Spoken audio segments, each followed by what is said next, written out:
Ruin, a novel of fly fishing in bankruptcy, by Leigh Seippel.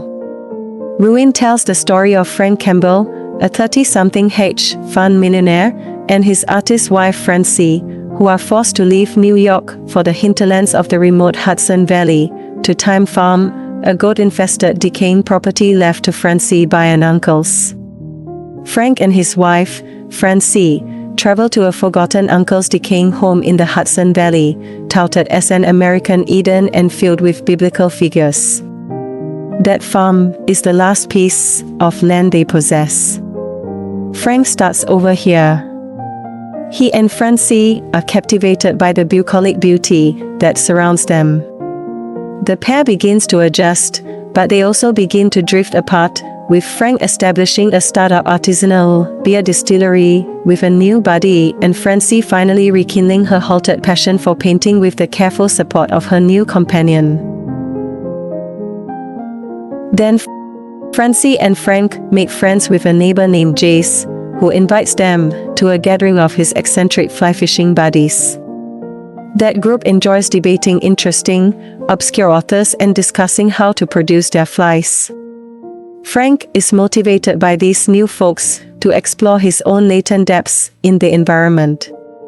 He also watches while a new buddy, Robert, battles his own troubles.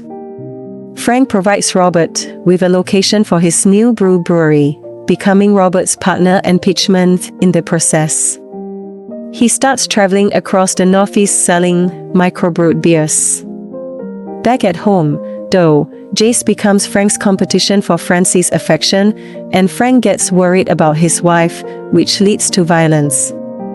It's generally held away, though, by Seippel's daring baroque approach and his frequent return to the idea that Frank and Francie are tragic creatures at heart.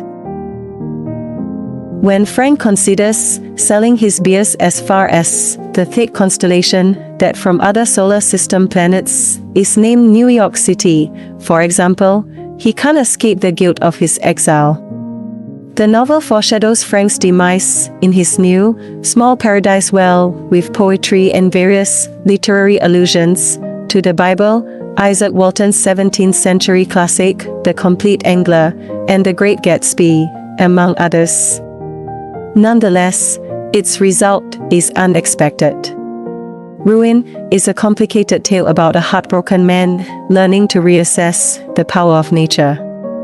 Ruin narrowly avoids being wholly about rebirth through fishing and instead aims successfully to be about marriage, trust, and, on very satisfying levels, guilt.